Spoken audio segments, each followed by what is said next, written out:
Yeah, it definitely is a new era. Thanks for having me on. It's going to be interesting. I'm just hopeful everything goes according to plan and the season starts on time. But it certainly is a new era, especially, and we can all talk about it. Cam Newton is not there, and now we have Teddy Bridgewater, so it's a different dynamic at quarterback. So it'll be interesting to see how this plays out. Now, Jake, how would you compare Teddy Bridgewater to yourself? Obviously, you took the Panthers to the Super Bowl. You were right on the cusp of winning a Super Bowl against Tom Brady and the Patriots. Now, I know Teddy Bridgewater is a winner. Do the Carolina Panther fans, do they take the approach that, well, we got to wait and see with Teddy, but they got to be confident considering it seems like he's a winner whether he's with the Vikings or in a Saints uniform? Yeah, I think, Bobby, they're looking at it as it's a new regime. When Matt Rule signed a 7-year contract, I think everyone maybe should have come under the assumption that this is going to be somewhat of a rebuild, and he'll kind of put his stamp on this team.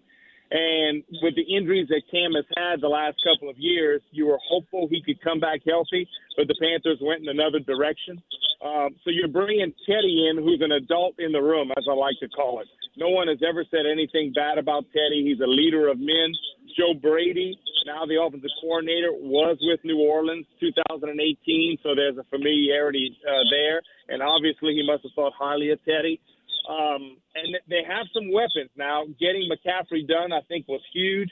They've added another wide receiver to go with the 2 young kids that they have. So there's some weapons in Carolina. But the biggest thing to me, this division is going to be very, very salty. We all know the Saints. This is the best roster in the NFL, the New Orleans Saints, in the NFC South by far, and one of the best in the NFL in New Orleans. Tampa adding Tom Brady, that's going to be a team you'll have to deal with because they have an underrated defense. And Atlanta, Bobby, I think they're on the cusp of either it's a total rebuild, they're going to fire everybody, or it's going to be a team with 10 wins.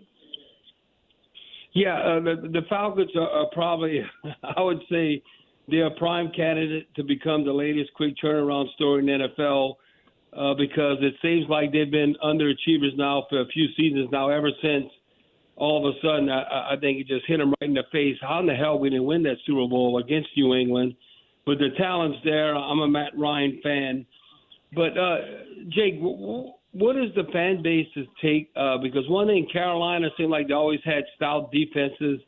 And I think arguably, you should say in the conversation, one of the best linebackers in NFL history in Luke Kuechly. Now, it seems like if you had a Luke Kuechly, you always have a chance, true quarterback of a defense. But what is your take with that right now with the linebackers not having the leadership of Luke Kuechly, and then also at the cornerback position, it seems like that was a glaring weakness at times last year. You know what, Bobby, that's a great question, and I'll say this.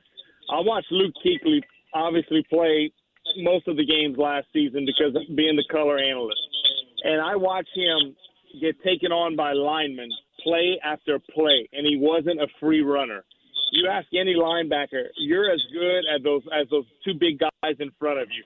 And Carolina got pushed around and manned around up front, and that's why they were so poor at stopping the run. And Luke could still make plays, but he's making plays down the field because the linemen were able to get up on him. So, yes, you're going to miss his leadership. You're going to miss – this is a Hall of Fame type of player, Luke Kuechly, so you're going to miss him.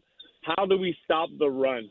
That has to be the biggest question. I see all these mock drafts with Carolina getting Derrick Brown from Auburn, the big D tackle.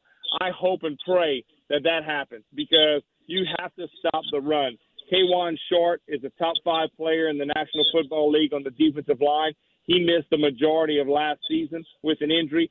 So you get 2 guys back, you're going to make your linebackers better, albeit not having Luke, but you'll make the other guys better.